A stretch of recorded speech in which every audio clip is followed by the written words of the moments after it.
O Livro dos Espíritos. Questão 503.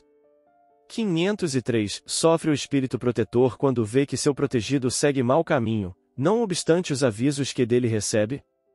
Não há aí uma causa de turbação da sua felicidade? Compunge nos erros do seu protegido, a quem lástima.